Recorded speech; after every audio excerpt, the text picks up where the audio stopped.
Welcome back to the channel. Tokyo, day 7, was filled with drama, redemption, and unforgettable performances. We had sprint fireworks, hurdles controversy, and mixed results from Jamaica. In the next 8 to 10 minutes, we'll break down the biggest races, the medalists, and how the Jamaica team fared across the board. Let's go to the men's 400 meters hurdles, what I call the Rai Benjamin roller coaster. The men's 400-meter hurdles provided one of the most dramatic storylines of the entire championships. Rai Benjamin of the USA came in as one of the pre-race favorites and delivered a blazing run, clocking 46.52 seconds across the line first. But immediately after the finish, the stadium was stunned. I was stunned covering the event when the scoreboard showed him disqualified. Officials ruled that Benjamin had knocked over the final hurdle in a way that impeded Nigeria's Ezekiel Atanya. For several tense minutes, Benjamin must have thought his dream was crushed yet again after years of near misses at major championship. However, as expected, the American team quickly filed an appeal, arguing that no unfair advantage was gained and that Natanya's line was not impeded. After review, the jury of appeal overturned disqualification. Obviously, Benjamin was happy, the US contingent was happy, and I'm sure the crowd was happy, because Benjamin won real easily in that race and should have had a chance to celebrate his victory without the apprehension he felt resulting from disqualification. That made no sense to me. I expressed my dismay on the channel when I saw he was trying to go over the hurdle, so how would he be able to go around the hurdle? I can understand the impediment, but if you hit the hurdle over, it's going to go someplace. Where should it go? So that was sort of strange. However, Brazil, Alison dos Santos, took the silver, ran really well, especially down the stretch, and sort of showcased his consistency on the global stage. And Qatar's Abderrahman Samba captured the bronze. The event highlighted both the thin margins in hurdles and the resilience one requires to win at the highest level. Now, the women's 200 meters, and this is where Jefferson-Wooden completed the sprint double. In the women's 200, the story was all about Melissa Jefferson-Wooden of the United States.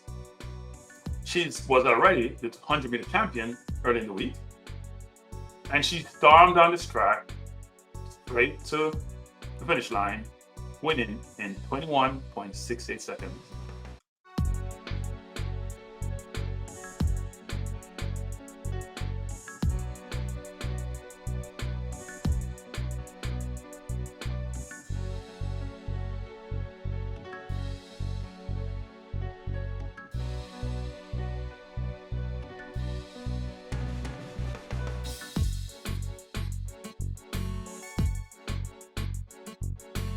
Her performance etched her in history, or she's put her name in history, as one of the few athletes to claim the sprint double at the World Championship.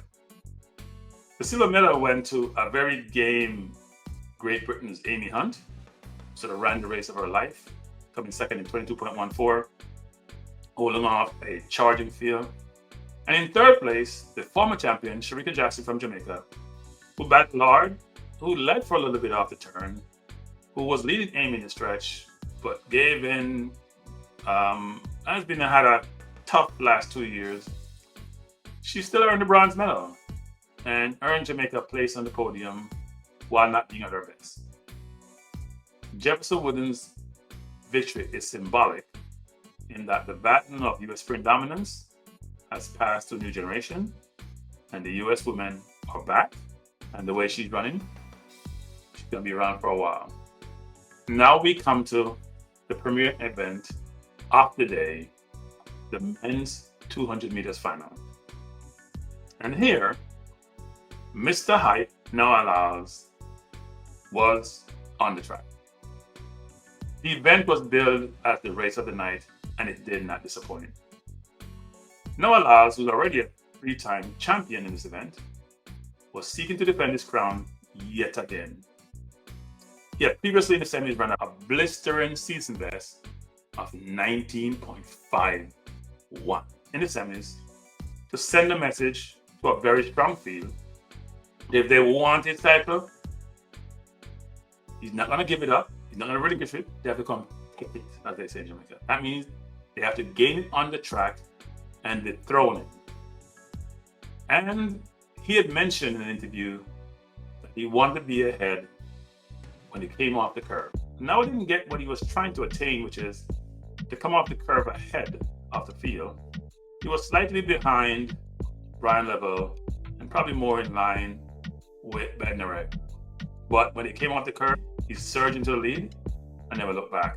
He turned on the jets in the home stretch, surged past Levell, who was also overtaken by Bednarik, and Lyles clocked a very, very impressive 19.52 seconds after running 19.51 the day before, capturing his fourth consecutive World 200 meters. Put some respect on his name, because it's deserved.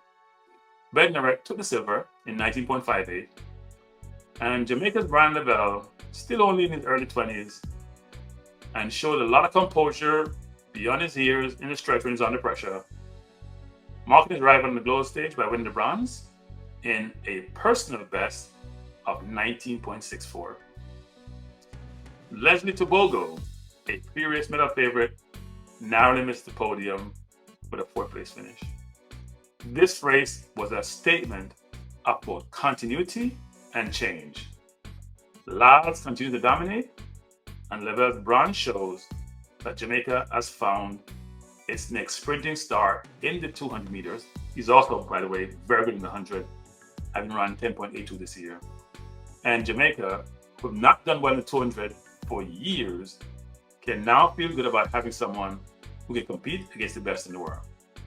Now, what did Jamaica's performance look like on day 7? For Team Jamaica, day 7 was a mix of highs and lows. The biggest positives came from the sprints, where Levell in the 200 meters and Shericka in the women's 200 both attained bronze medal, so both were on the podium. And should have ensured Jamaica's 200-meter sprint tradition remain intact by being on the podium, where Jamaica has been for a number of years, especially in the 200 women, but not since both in the 200 men. However, there were setbacks for Jamaica during the day. Natoya Goule, one of Jamaica's most consistent mid-distance runners, failed to qualify for the women's 800 meters final. A disappointing outcome, given her past success and how well she looked for the first 600 meters of the race, and she faded down the stretch.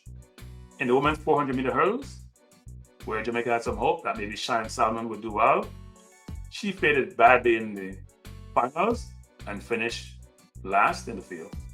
And Jordan Scott, who competed in the triple jump, did not make the podium. Despite some of these disappointments, the medals from Levell and Jackson for Jamaica is still a force in sprinting, and that's further substantiated by getting second and third place in the hurdles, and also 1-2 in the men's 100. So Jamaica sprinting, which has never truly gone away, given that how well the women did. The men are back, and these runners are young enough to say they're here to stay. Now, to close out my thoughts about day 7. Day 7 of the championship would be remembered for its mix of controversy and brilliance. Rai Benjamin's reinstatement was the emotional centerpiece. Melissa Jefferson's sprint double confirmed her as the new face of women's sprinting. And Noah Lyles, Father Hype, as he is known in some communities, reaffirmed his dominance with a 4th straight 200-meter crown. For Jamaica, Levell's breakthrough and Jackson's consistency kept the island on the medal table, even as others have struggled. With more finals ahead, the question now is for Jamaica, Can the team build on this momentum and finish the championship strong, especially in the 4x100 meters men's and women's relays? Stay tuned, because Tokyo still have a few more days and is far from finished delivering surprises. Thanks for being here. Please like, share, and subscribe. Thanks for watching. Peace out.